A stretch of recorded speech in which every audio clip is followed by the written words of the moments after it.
at this point, I was just like, you know what, I'm over this life. I just can't continue to live like this. Reality was is I was living couch to couch. I was basically homeless. You know, I was selling drugs, but I didn't have a job. I didn't have my license. I just didn't have anything going for me. And so I looked at her and I was just like, I can't do this anymore. So ran headfirst at a third story loft window with all intentions of snapping my neck and killing myself. And when I jumped through that window, my foot clipped an awning, changed my fall, and I ended up severing my spine, shattering my arms, and collapsing my lung.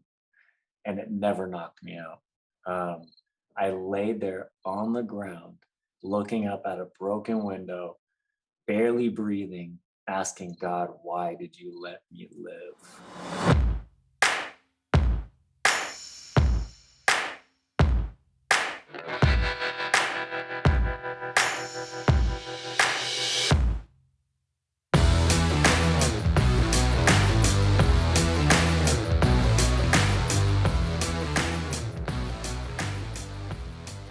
What up, homie?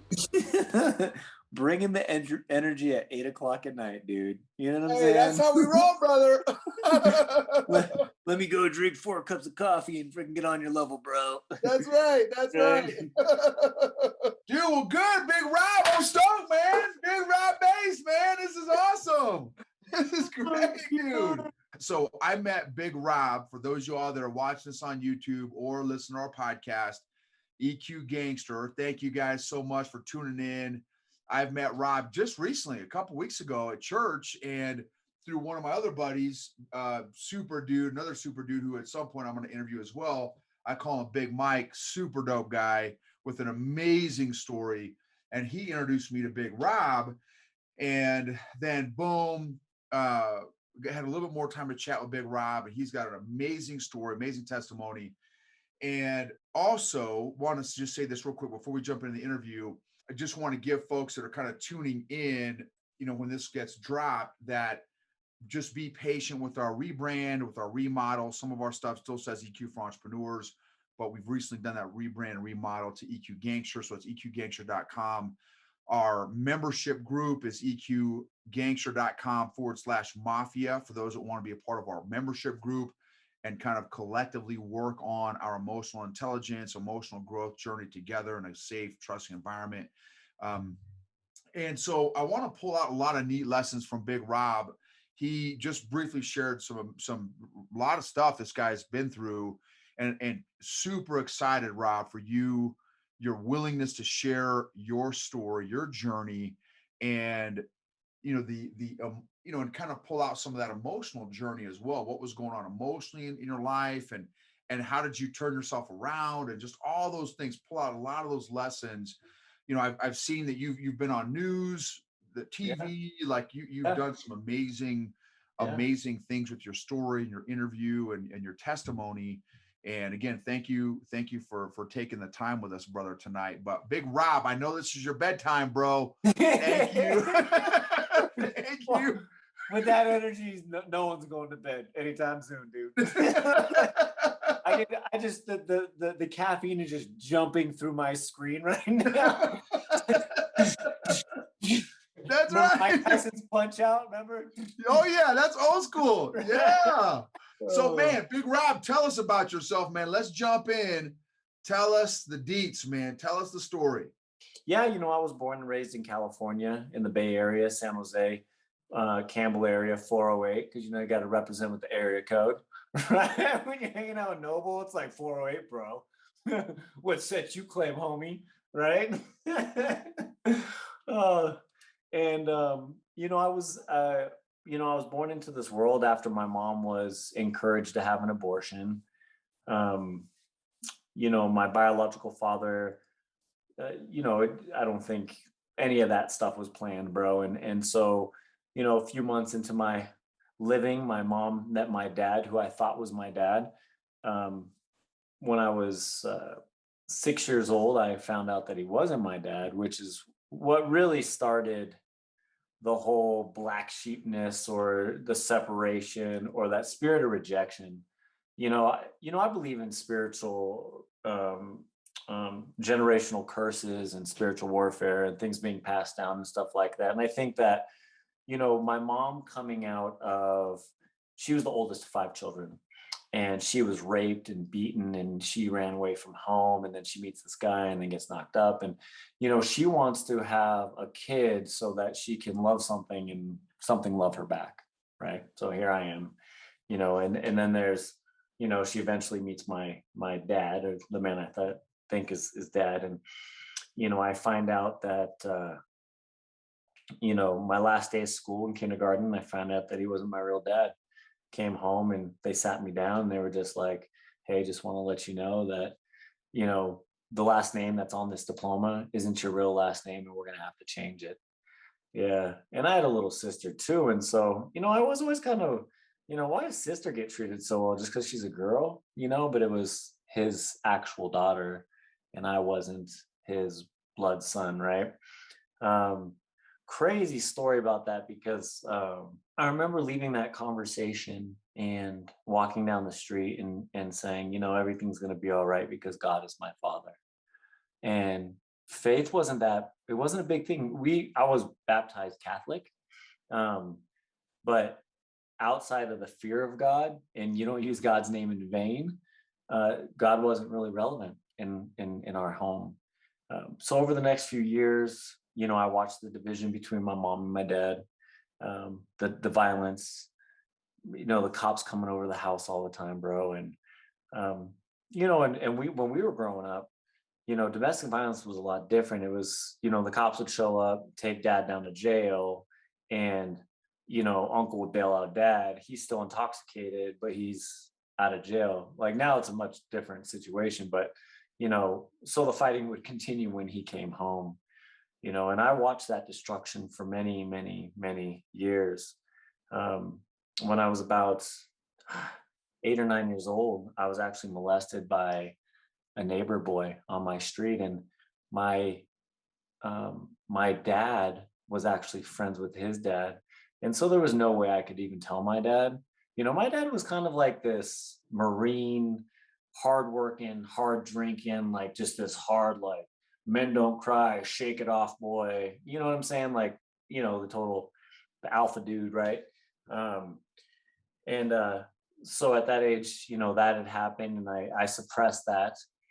And as time went on, I just got into my own trouble. I was robbing houses and stealing out of cars and breaking windows, and for the most part, not even getting caught for most of that kind of stuff. High school hit, and I started drinking at 15 years old. And I remember the first time I hit that bottle, I remember feeling like trash the next day, man. But you know what? The whole time I was drunk, I didn't have to think about my problems. I didn't have to worry about anything. And so I liked drinking, even if I did feel like crap the next day, I didn't care. But once that happened, then the marijuana came, the shrooms came, the acid came, ecstasy, and eventually cocaine, right? I didn't even get through high school, man. I dropped out of high school. There was so much chaos and destruction in my house. We ended up getting kicked out of our house. My dad left my mom to be with another woman. And my mom was strung out on meth. And bro, it was just like complete and total chaos. I must have taken 2 or 3 trips to juvenile hall, had a shotgun pulled out on me at the movie theater, man. And yeah, it was just a reckless life. And then throughout my 20s, it's just like I was full on addict alcoholic, and constantly getting in and out of all these relationships. And I couldn't hold on to a relationship. I mean, if it was a good one, I would totally destroy it, man. I would totally sabotage it because I didn't know how to act in those relationships. I didn't know how to really receive love, right? Um, so I always chased the more chaotic relationships. By the time I was 29, I eventually met a young lady while I was seeing another lady. And at this point in my life, I was selling drugs. And I went to the bank to go to cash a check from some of the stuff I was selling. And I met this young lady. And I knew right out the gate, man, something said, don't do it. don't do it, but I did it. And I got her number and we started dating. Well, very early on in that relationship, it became pretty violent. And so we broke up. Well, during that breakup, I was hanging out with these Christian brothers and they invited me to a Bible study. And I remember in that Bible study, them praying over me. And we were in Cali at the time. And so it was probably like a 90-degree day. And we're in this air conditioned room. And these dudes were praying over me. And all of a sudden, like I just start shaking and sweating profusely. Like, but I'm not anxious. I ain't tripping. It's like, you but something supernatural is taking place. And I left that situation feeling free. But unfortunately, shortly after that, I ran back to the young lady I had recently, had problems with. One of my buddies found out that she was escorting online. So another thing that happened in our day was you could get an escort on Craigslist. And my buddy found her on Craigslist. That dirty little dog.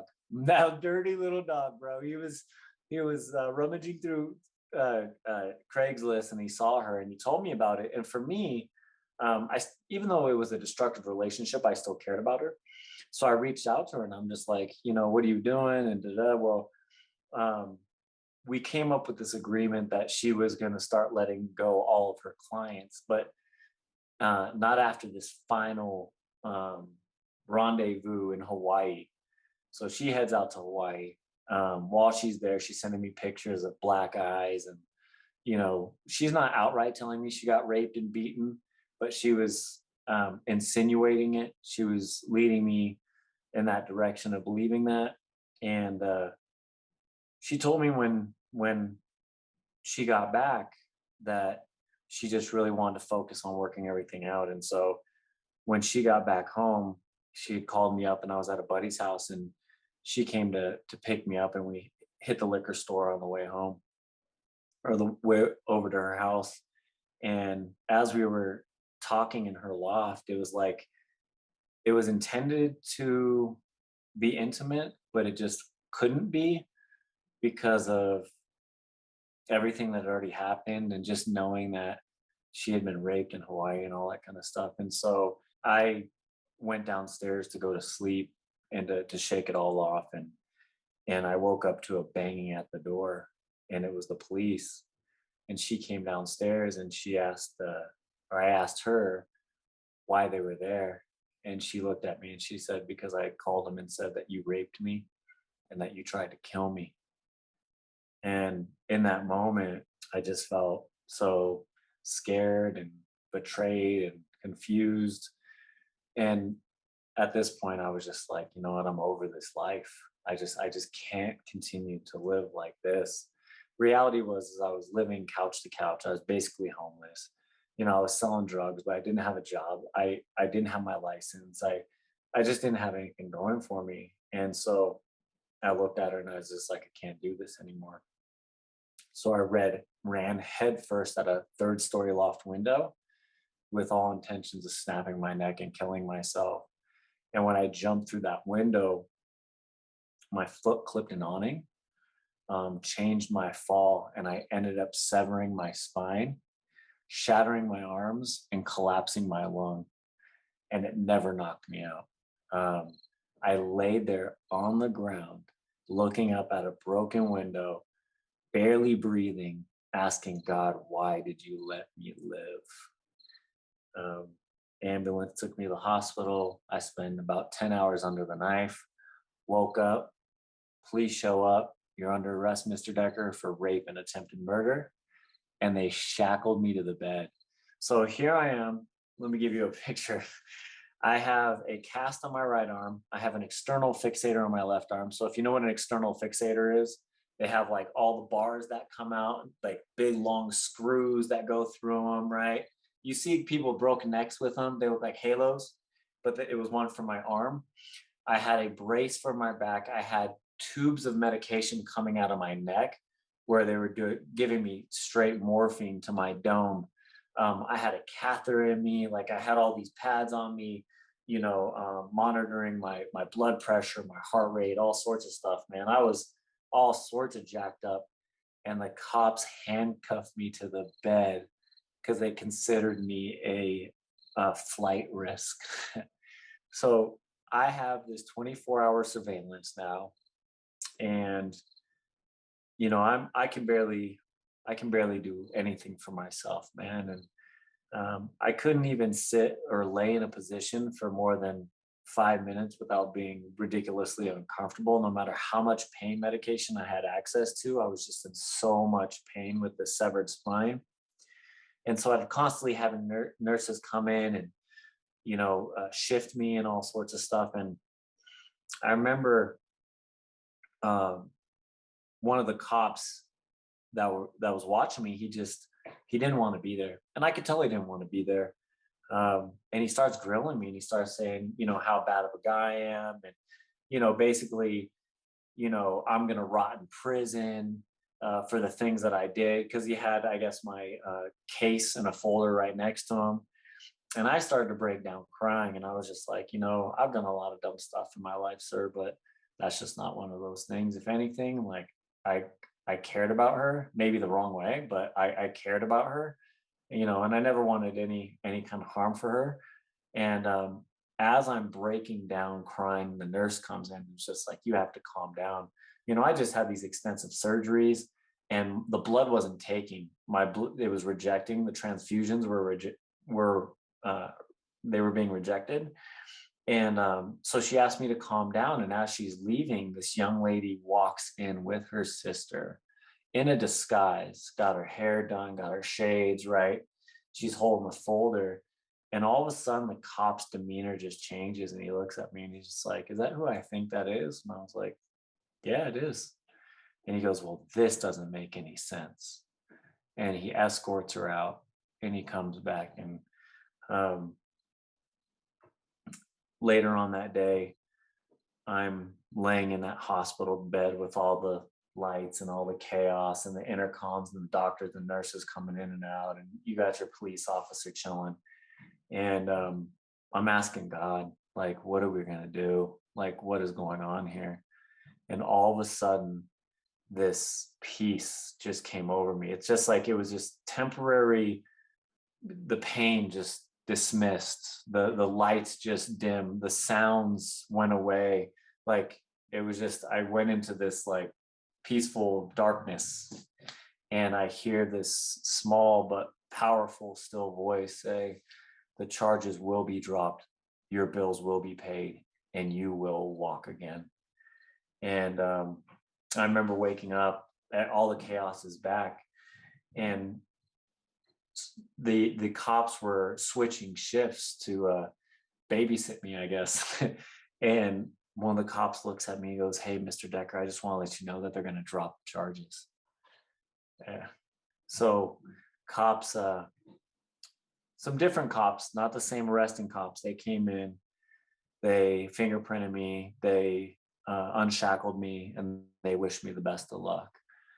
Shortly after that, because I was a warden of the county, or the warden of the state, or whatever it is, I was arrested, and so I wasn't allowed to have visitors.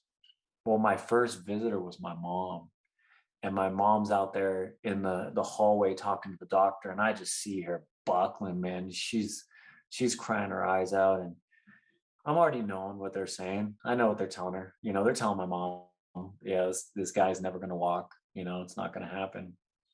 And I guess I was already prepared for that. But I also remember what that voice said too. And my mom walks in, and I ask her what's wrong. She's like, "Nothing, honey, nothing." And it's like, "What is it, Mom?" And she's like, "Well, they said you're never going to walk again, or that you may never walk again." And I said, "Don't worry about that kind of stuff, Mom." And my mom and I had a really hard relationship. So if you remember, I said that, my mom was raped and beaten, and, she had a really dysfunctional relationship with my dad. And, you know, um, I was her firstborn. And with the most sincerest, most pure heart, my mom looks at me and she goes, "I wish everything had ended for you that day, son." Um, she just didn't want me to be in pain anymore. She didn't want to be in pain anymore. My mom had suffered her whole life. My mom, you know, she's only been sober like 4 years now. So she suffered her whole life and she's like 60, right? Um, and so, my mom just didn't want to suffer. She didn't want to see her baby boy suffer anymore. And I received that as like my mom really loved me, you know. But at that point, I knew that I had to give my mom some kind of hope. And so when the nurses came in, they're like, "Well, Mr. Decker, we're going to try to get you to stand up." And and I knew for a fact it wasn't going to happen. I mean, I couldn't pee on my own, bro. Let alone like I couldn't turn on my side without someone shifting me. But I'll say this: I had recently saw the Passion of Christ, and I remember the beating that Jim Caviezel took. And one of the very first scriptures or chapters of the Word, and it will always be my favorite, was Isaiah 53. And basically, it was just like, dude, they beat this dude down. They beat him down to a point that you could not even recognize him. So in the movie, I recognized Jim Caviezel, even with the beat down, right? Um, but I was like, well, if Jesus could take that whooping for me, the least I can do is try to get up on my own 2 feet in front of my mom to give that woman hope. And that's exactly what I did. And I failed miserably at it, bro. Like I squealed when I got up, man. It felt like concrete ripping through my body when I tried to stand up. And I just remember squealing so loud. I mean, I can laugh at it now, but the nurses had to take this big fat syringe and jam it in the tube and pump me with more medication. I was already like morphined out, right? So now they're pumping me with more drugs. And they're like, yeah, it's just not going to happen. And so the neurosurgeon comes in, he's like, we're going to have to perform another surgery. So I was like, cool. So they perform another surgery. And I remember a couple of days after that surgery, nurses come in to get me up. And I was able to sit up on the bed by myself. And I just knew, I was like, oh, it's happening. Um, Nurse gets me up on my feet and I'm able to move well with my right leg, but I'm dragging my left leg. Um, I fell on the left side of my body, so my left lung collapsed and my left arm shattered way worse than my right one. And the way that my vertebrae severed was like it pushed my lower back through into my right side because that's how hard I had hit the pavement. Um, and so I didn't move well on that side of my body, but I was able to get into the hallway and I was so excited that I said, screw walking, let's start running. And I literally just take off and I do like this 180 into the wall and just smack the wall, bro. and, and I'm laughing because I'm like, I'm gonna walk again. Like I'm excited. And the nurse is tripping. She's just like, oh my God, are you okay? Oh, slow down. You gotta stop. Like she's tripping out, but I'm elated on the inside because charge is gonna be dropped. You will walk again, right? Um, I saw my first hospital bill. It was like $834,000. So fast forward to the final bills after 3 back surgeries, like 4 arm surgeries, um, physical therapy, pain medication, hospital stays, like whatever comes with the whole like jumping out of the window deal. $2 million, $2 million. And I didn't have to pay any of it, man. I didn't have to pay a lick of it. God took care of it. And um, you know, so after I start walking again, I decide to live with my mom. And I move in with my mom. And I just remember one day my mom walking in through that door and I broke down crying, man. I just broke down crying. And I was just like, Mom, I love you. And I thank you because you are who God gave me as a mom. And my mom and I had this heart to heart that I never had. Like I didn't know my mom as the person. I knew my mom as mom, right? We kind of elevate our parents to a particular position. And so when she started telling me about her childhood and the rapes and the beatings and all this kind of stuff, like in that moment, I forgave my mom for the way that she couldn't be there for me as a kid, because obviously she had her own junk. And then she went to go tell me about my dad and how my dad was a product of my grandpa raping my grandma. And he, came from that. And I couldn't imagine knowing something like that my whole life, like he did. Um, and I was able to forgive him. And I think that's when the healing for me, physically, emotionally, spiritually, really started to take off. And at this point, I was going to church when I could. I mean, I was still in a lot of pain, um, but I ended up getting baptized, and then all of a sudden, like one day, my buddy hits me up. He's like, I know you were used to be a personal trainer. Can you show me some stuff at the gym? And I was like, for sure. And when I jumped out of that window, I was 215 pounds of solid muscle. I was taking human growth hormone. I was pretty jacked, man. I looked like a mini linebacker. I looked like an action hero, right? And I dwindled down to about 155 pounds in that hospital in 3 weeks. In 3 weeks alone, my body just completely ate itself up. And so, I remember the first time I looked at myself in the mirror when I was able to get out of that bed in the hospital, and I didn't recognize the guy in the mirror. I was like, who's this dude in the room with me? And it was me, man. Like sucked up, scrawny, broken, like just crippled, like man. And I couldn't believe that I didn't even recognize that that was me. And so, I'm hitting up the gym and with my buddy, and I touched the weights, and I was like, boom, it's on and cracking. And I start lifting weights again. And all of a sudden, I went from 155 to 165 to 175 to 185. I went to go see my neurosurgeon, and he's like, "What are you doing?" Like, like I'm sitting there getting jacked, and it's all natural. It's like, and I'm starting to get off all the pain medications, bro. Like, and all this whole time I'm praying and asking the Lord to get me off the pain medication, to get me into a place of good health again, um, and I'm just doing the work. I'm just showing up and I'm doing the work and doing the work. And I did struggle for that first year, 4 years of my recovery, hitting the bottle still. Um, and I prayed all the time for God to get rid of that for me. And I remember every time I'd put the liquor to my lips, um, I would just hear like, not a good idea, not a good idea, not a good idea. But, I would ignore the voice, right? I would ignore, and I would do it anyway. Um, I eventually got off a disability. I got off most of my pain medications. I decided to go back into the workforce. I decided to do it as a personal trainer. And so I got a job at a new gym, and, and I met a young lady there, and we hit it off well. She was a sales rep, and I was a personal trainer. And for the first 9 months of our relationship, the only thing we fought about was my drinking.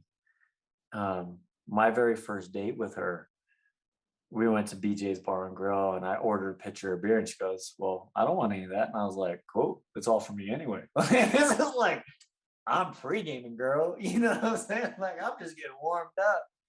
And she looked at me and she said, "I don't like that." And so in that moment, I realized that God was going to use this young lady to help get me sober. I didn't know how that was going to happen, but this is how it happened.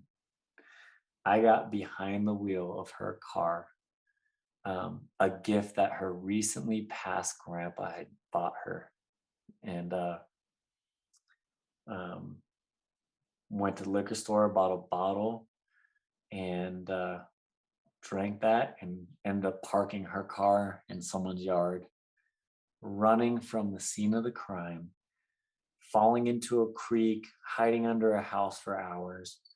And I could hear the cops. And I'm pleading with God to bail me out. And I'm over here, bro, like, you know what, Lord? I went and tried to take my own life. I was told I was never going to walk again. I was told that I was going to live off a disability. Like, everything that the doctors told me and the system told me, like, I've done opposite of that. And it's all because of you.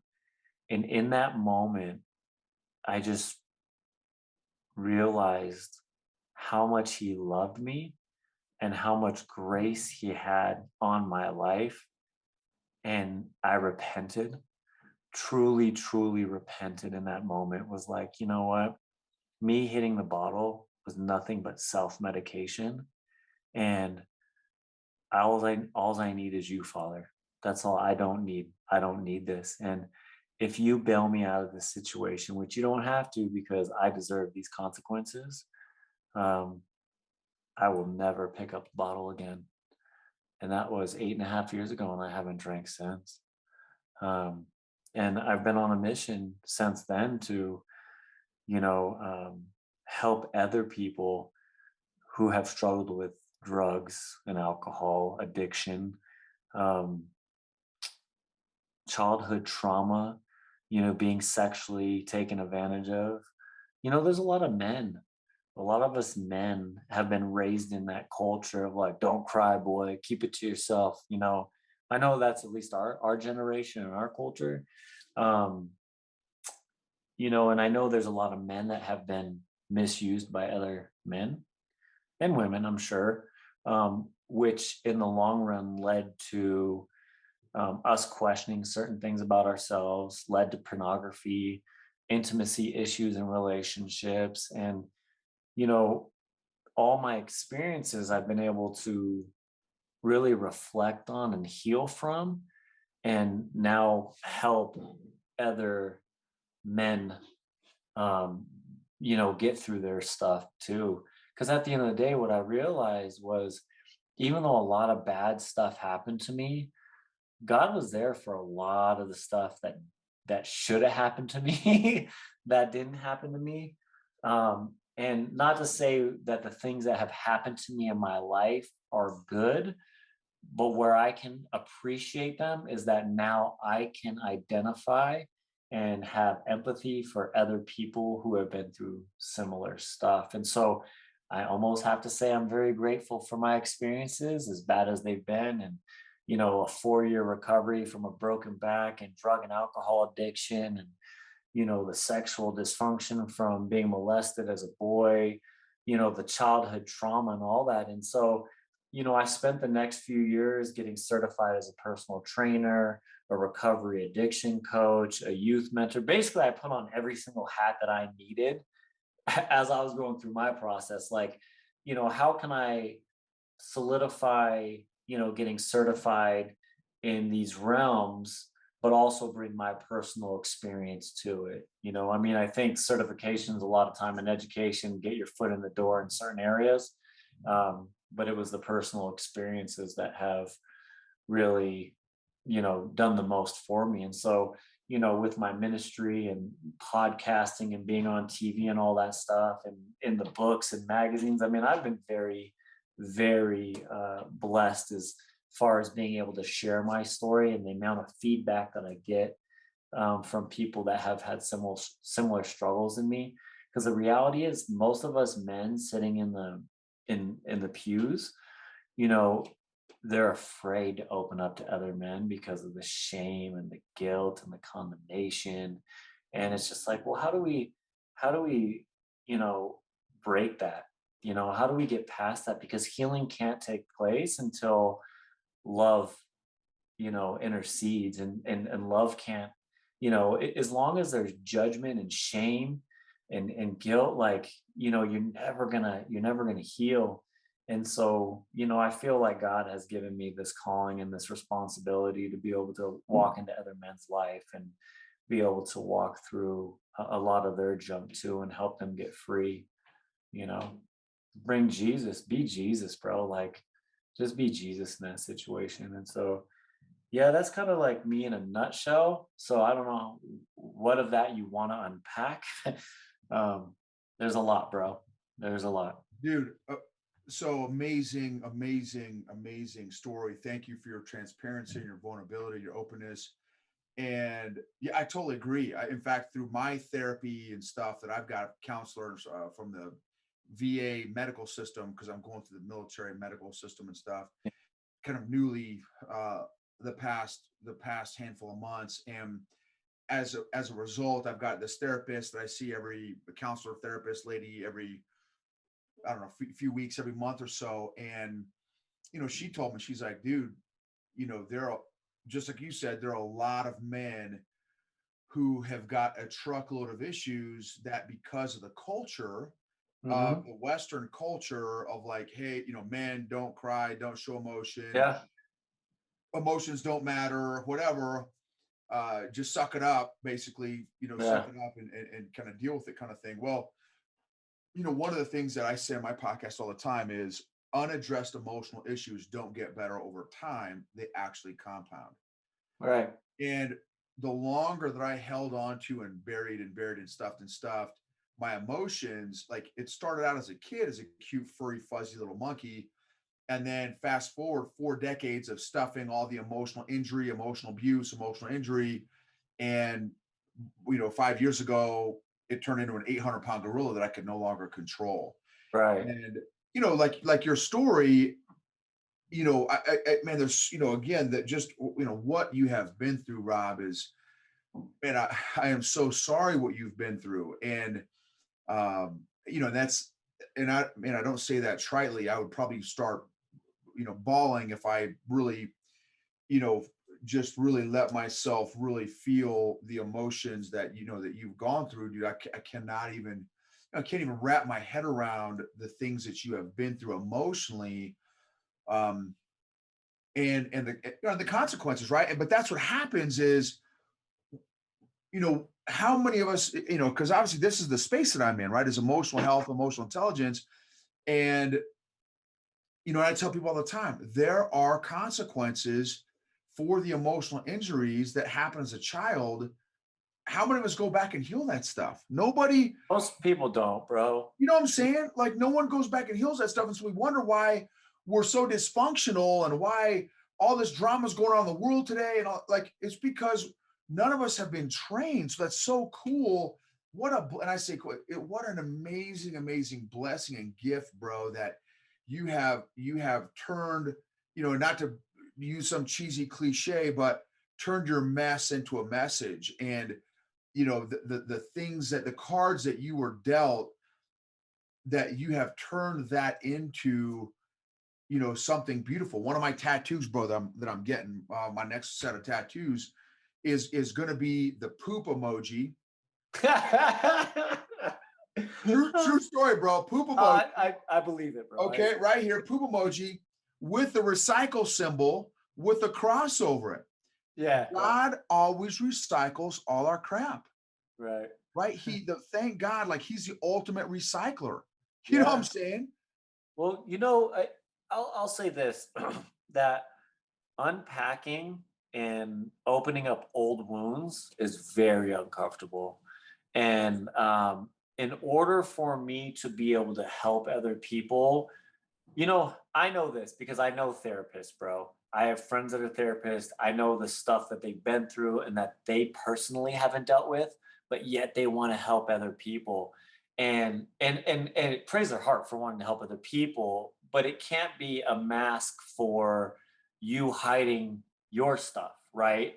You can feel better packing your stuff away by fixing everyone else's problems. I don't believe that's what God has called me to do. He's saying, no, we're going to go in and we're going to break it all down and we're going to clean up house. And you have to be willing and open and vulnerable and transparent and understanding. And, you're going to be in pain through this process. And so, he's constantly showing me things. This is what God has put on my heart. Most of us have a spirit of rejection that has hindered us, that has rooted itself so deep in our souls that we go out into this world and we look for validation and we self-medicate and we get involved in things that we don't need to get involved with, and we distract ourselves because we don't like the feel of rejection. um, we do everything to avoid it, or we try to mask it. And I think until a lot of us can really pull the roots out of that spirit of rejection, most of us just aren't going to be healed. And that's what he showed me. he showed me that the moment my dad told me that he wasn't my real dad, that was the ultimate rejection for me. And that sent me on a lifelong course of looking for his approval. So I did it through him, I did it through my friends, you know, I did it through the drugs and the alcohol. And it wasn't until I got to rip those roots out where freedom really came.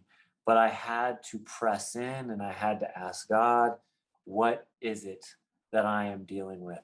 And and man, I would go out in the public. People loved me, they adored me, just robbed it. You know what I'm saying? And I was struggling with rejection, and I needed that. I had to feed off of that stuff, bro.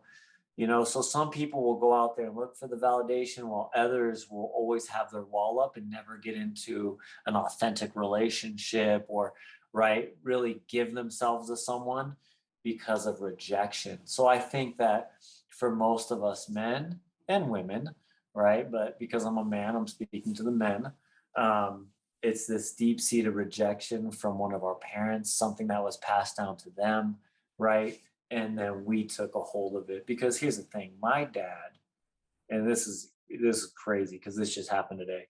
So my dad died about 3 years ago of a drug overdose, right? So after he died, you know, I went into this world seeking his approval still because of that initial rejection, even though I forgave him and I healed from the stuff that he'd done. I was still wanting daddy's approval, not not earth or godly daddy. I was trying to get earthly daddy's approval. And so that revelation about rejection, the spirit of rejection, was something that was given to me most recently. So today, so yesterday, on a whim, I go on Facebook and I instant message my biological father. And I sent him a picture of my kids and a picture of me. Um, just like, yo, check it out, right? This today? I, this this was yesterday. So today, so he reads it. So this is my biological father, right? Met him one time, maybe twice when I was 16 years old. And when I met him, he was smoking meth in my mom's bedroom. So this was so I'm 43 years old now, bro. This happened at 16. So my dad, my biological father, hits me back up today. And because in yesterday's message, I said, "How are you doing?" And he read it, left it alone, responds today, and he says, "Hey, I didn't know how to answer this question. My mom died a while back. I ended up selling her house in California, moving to Washington. I retired, and now I'm going to chemotherapy, and I have 3 months to live." On a whim, I felt like I needed to reach out to my biological father. And that's what he's telling me, that so he tells me that he went to the doctor today and they're putting him on hospice because they're expecting him to be gone.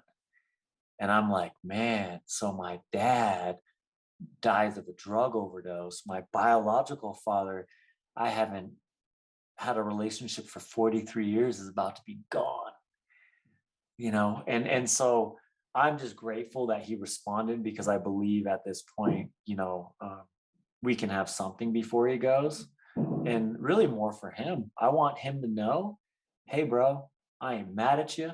I love you. I want the best for you. No hard feelings, dude. You know what I'm saying? Like, nothing but love from over here, you know? And I truly want him to have that before he goes. And so, yeah, that just happened today, man. So, you know, the timing of this podcast is pretty epic. Dude, what Yeah. emotions are you feeling about that? Like that's got to be Well, when I read it, my first emotion was hurt for him, you know, because the first thing I thought was like, man, here his son of 43 years is reaching out to him, and he's got to tell him, dude, I'm dying, right? um, but then I felt so much joy, because at least in his final time, I get to have a relationship with him. And if anything, I can introduce Christ to him, bro, because that's the most important, right? I mean, even if he never had a relationship with me, as long as he has Christ, we're all good. I'm good. I'm totally good with that. Um, I mean, I think having Christ in your life, you'd want a relationship with me, but because that's how Christ rolls. But, but you know, um, and after talking to my mom about it today, she's shocked. She said that she had butterflies in her stomach when I was telling her. She couldn't believe it was actually happening, and she told me that he had told her one time never talk to her about religion. So he probably has a shaky relationship with God. Had bad experiences, and if we had more time, I would tell you about my church experience that most people have probably had or had close to, which have driven them out of the church. But I just felt like that was my way of being a light into his darkness so that he could receive the Lord. And so, initially it was hurt and then it was joy.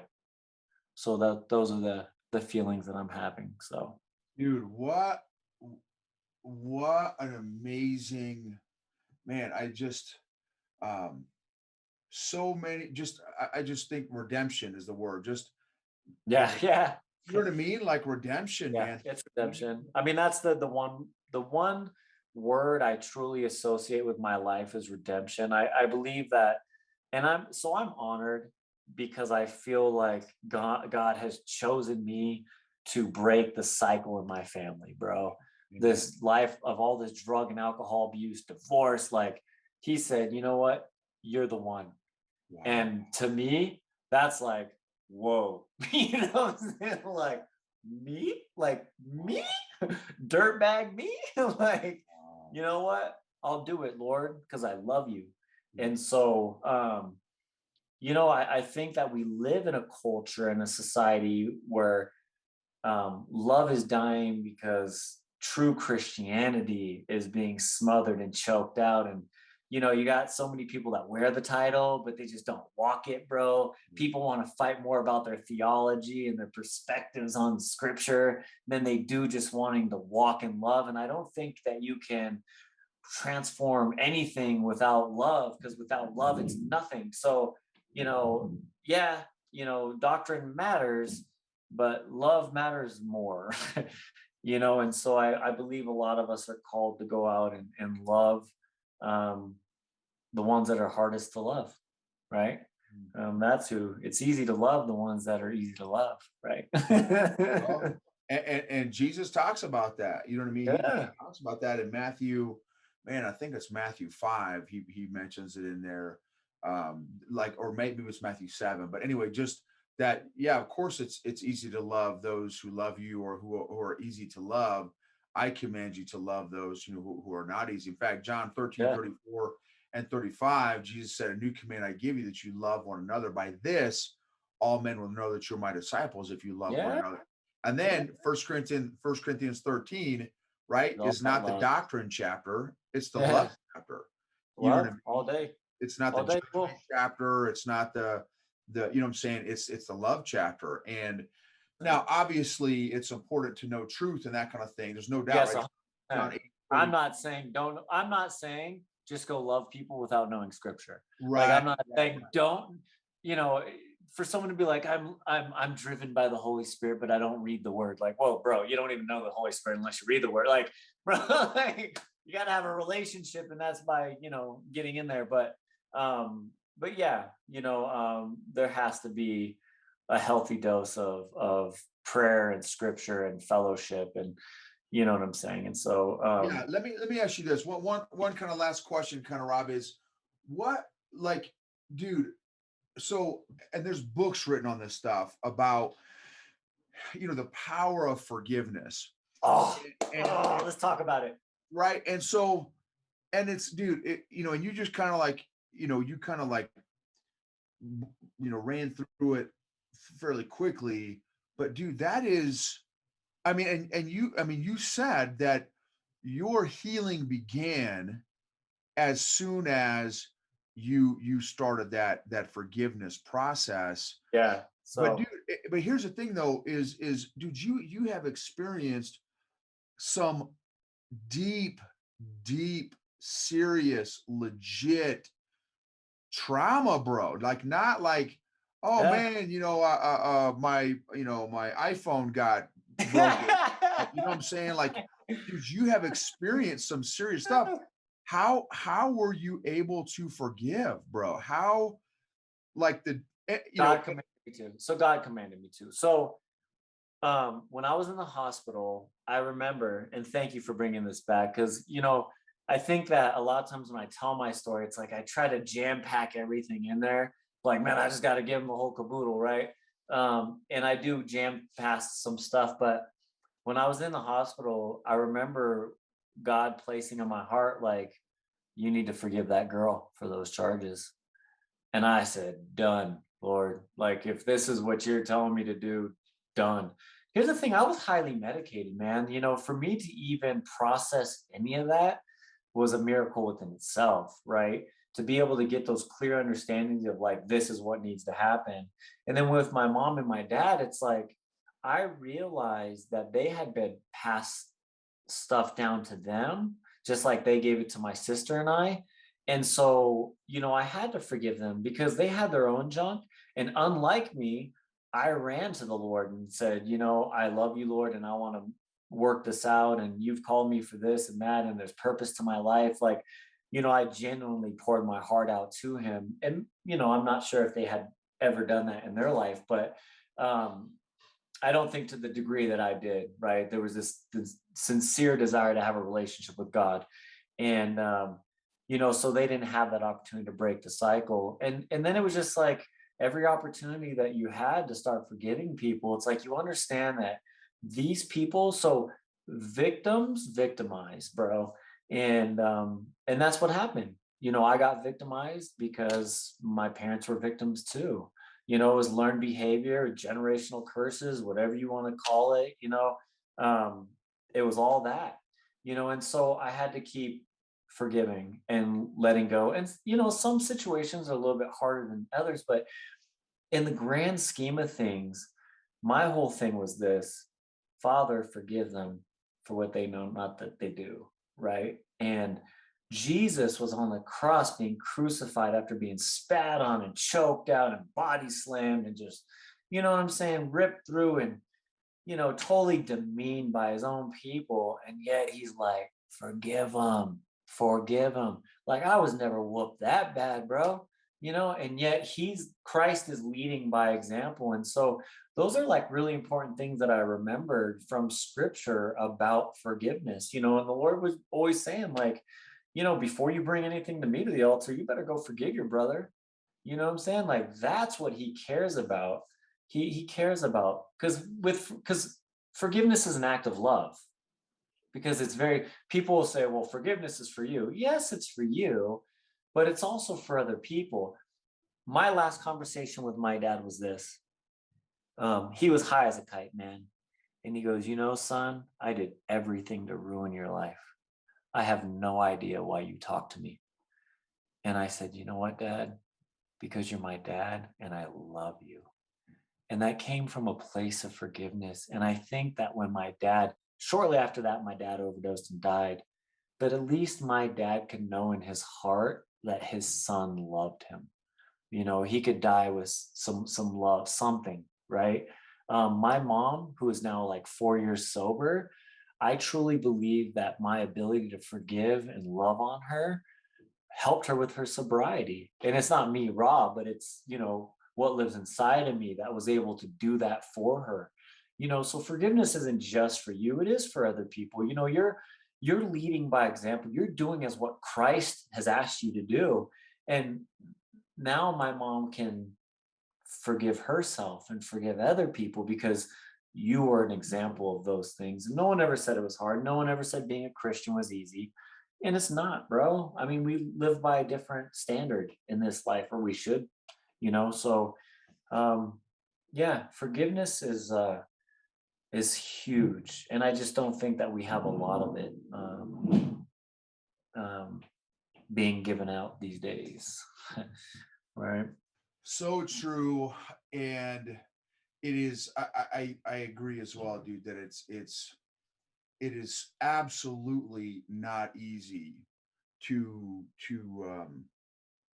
let me just speak for myself. It is not easy to forgive those that have injured you in the past, um, and have treated you poorly and all this kind of stuff. It's not easy, but like you said, like I just feel like at some point in your growth journey, if you really want to start making traction, I mean, like you said, number one, God commands us to forgive others. So that is number one. There's no doubt. But And I with forgiving, you're still allowed to have boundaries, bro. You know what I'm saying? Like, here's the thing. It do. doesn't mean like forgiveness doesn't mean like, blow it off and jump right back into a crappy situation because people are like, well, God wants me to forget. No, you just want to be in that dumpy relationship because you don't want to be alone.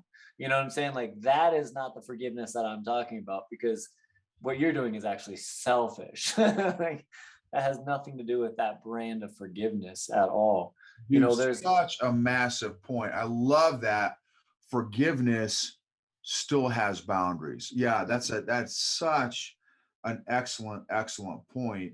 And I've also found that, the people that I have forgiven that have wronged me or hurt me or whatever, is that it doesn't necessarily guarantee that the emotions go away, because I feel like there's still emotional work that you got to do to work through yes. the Yeah. emotional piece. You know what I'm saying?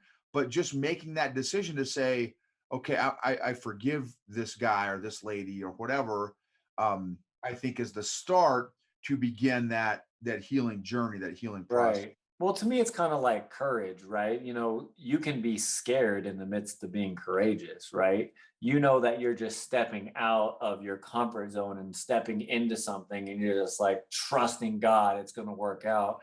Very similar stuff. Being courageous is just, walking in trust, being brave, but doesn't mean you're not scared and doesn't mean there isn't work that needs to be done because and so for some reason, bro, like I feel like I have to talk about this, so I need you to bear with me on this.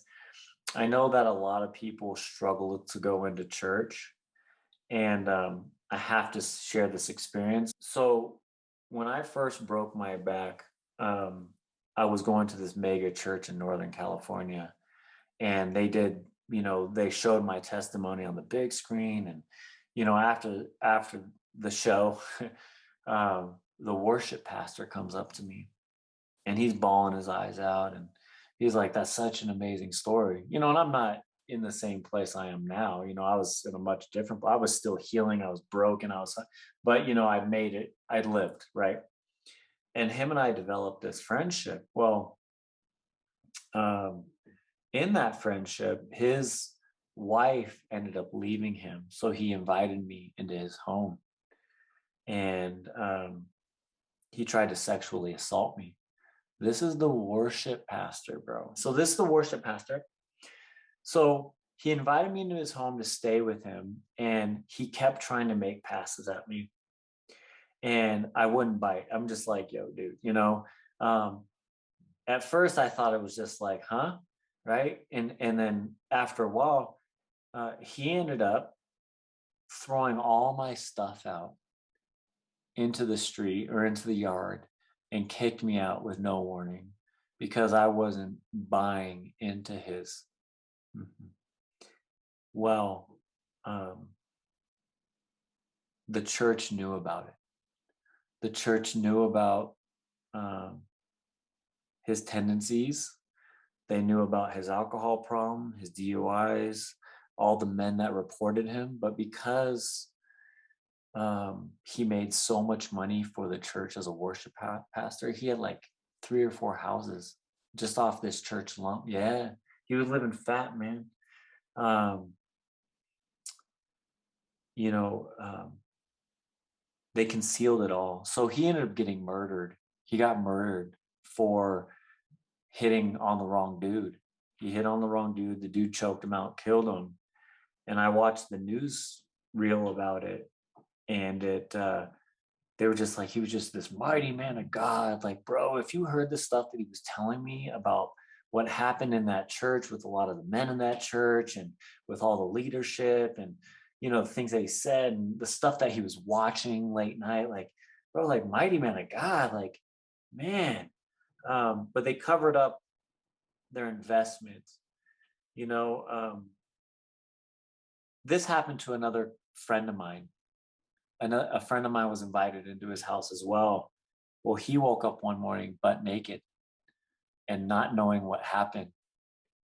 And and I'm sharing this because of where I was with the Lord, I didn't connect God with that worship pastor or that church. I didn't do that. But what my buddy did do was connected God to that worship pastor and to that church. And him and I are friends to this day, but he went the next 10 years walking in shame, having no God in his life because of what had happened in that church.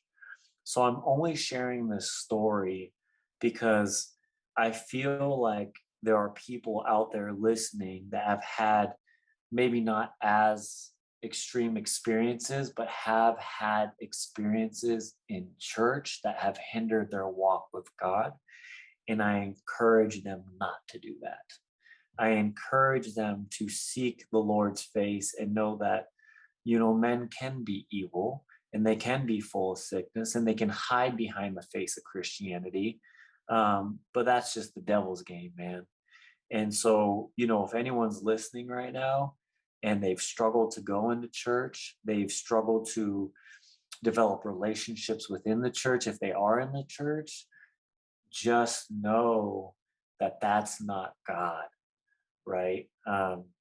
Dude, such a great point. I just, Rob was at my most recent, my very first church speaking experience. It was pretty epic, people. It was pretty epic. I don't know about that. Boom. Thank you. Hey, boom. Boom. Boom. Hey, let's talk about tacos, vatos, and boom. That's right. And here's some scripture. Boom. You got it. And dude, so when I made a post asking for prayer requests for letting people know, hey, I'm freaking out. It's my first time speaking at a church, whatever. And dude, I had a number of people reach out on the DL and say, hey, dude, thanks for the prayer. I mean, that's cool. Put it out there. Yeah. Prayer request, right? And that because I said, hey, I cuss and drink and tattoo. Yeah, you kept it real, bro. Yeah. And dude, a number of people reached out and said, dude, you don't know how many times I've been burned at church by going to church. Yeah, 100%, bro. Right. And so I'm like, man, I absolutely understand it. And like you said, I don't remember who this was, if it was Gandhi or some famous person said this. I would be a Christian if it weren't for Christians. Oh, he says, I like your Christ, but I don't like your Christians. There you Something go. along that. And That's you know what, bro? Here's the deal. I have to come in agreement with that statement. Like, no, Rob, check this out. So check this dude. out. And I said this at the service. The majority, and I almost want to say all, but let me just say the majority because I haven't done the research myself. The majority of conflict that Jesus had in the Bible was from people in church. It's the Pharisees, bro. It was the religious folks, right? It's everyone hiding behind the scriptures or the literature and, having this self-righteous relationship with God, right? Which isn't a relationship, but,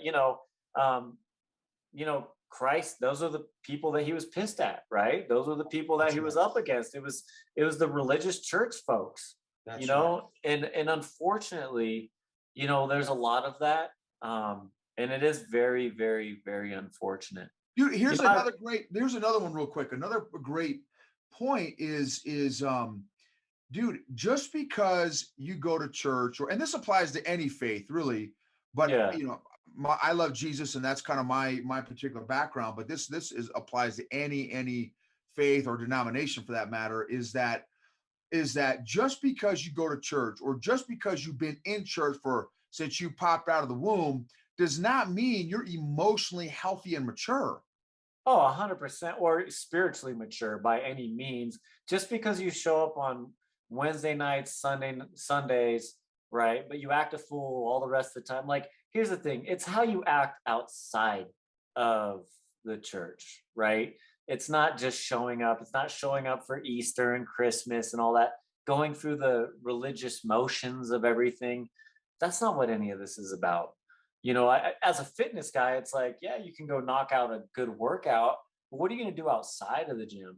How's that nutrition and how's your sleep? And you know what I'm saying? Like, and that's how it should be. It's like church, like it should be a place to hear the word and to fellowship, right? Come together. Um, but that's not it.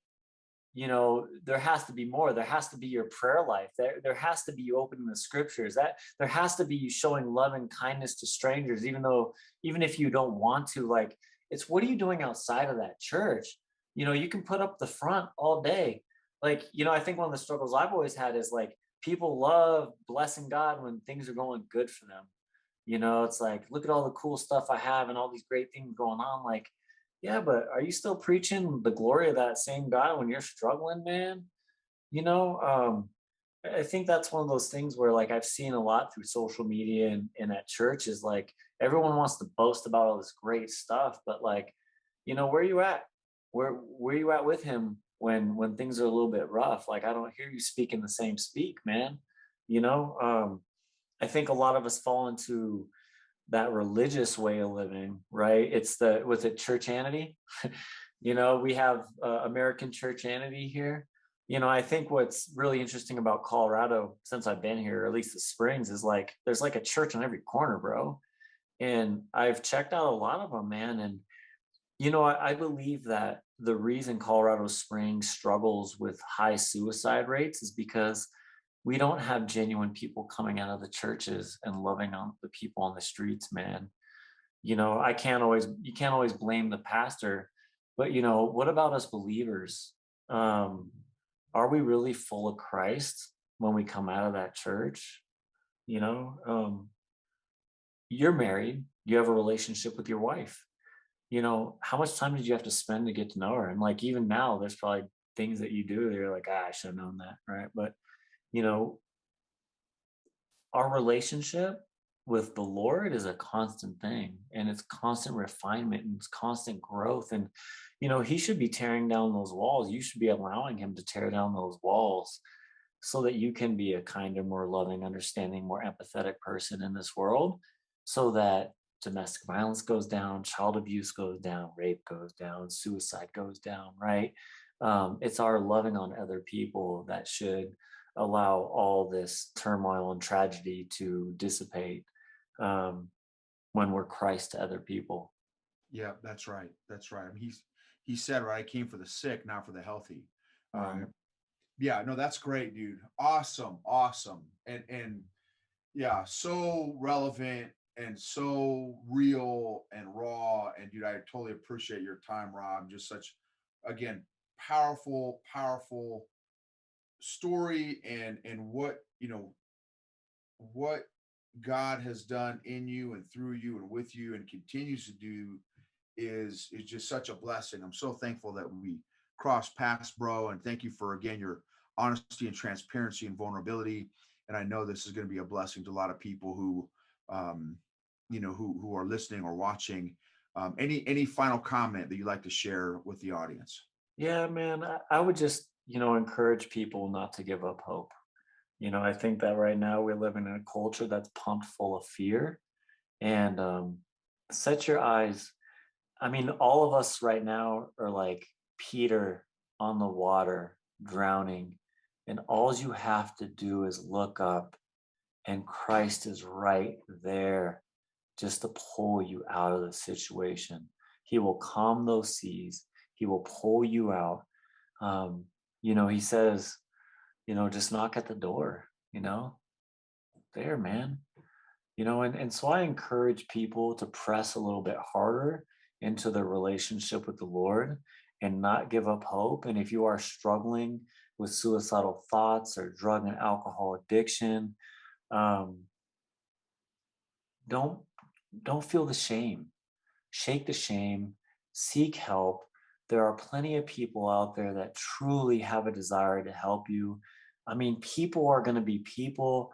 People are going to hurt you. People are going to reject you, but that's just not everybody. Um, don't cower into a shell and just totally implode. and just slowly die. Do not be afraid to go out to seek help and to continue to pursue a relationship with the Lord, um, because that works. That truly works. That's awesome. Thank you, Rob. Totally appreciate that. Guys, remember, emotionally healthy people help heal other people emotionally. And and I 100% that, I two of my tattoos, one is truth, one is grace, that I feel like we got to have both, right? Truth and grace with that Yeah, love, with that, for me, again, I agree with Big Rob here, is that something that's helped me through my depression phases, my suicide phases that I've had in my lifetime, that it was God, it was his word, it was grace, it was, beginning this, emotional growth journey as well, that have all contributed to becoming healthier, mentally, emotionally, spiritually, physically. And like Rob said, you are worth it. You matter, you are worth it. And I absolutely believe and know that you were made for such a time as this. There's a reason that you're on this ball of mud, and you are worth getting the help you need. Your family is worth you being your best you, the best version that you can possibly be.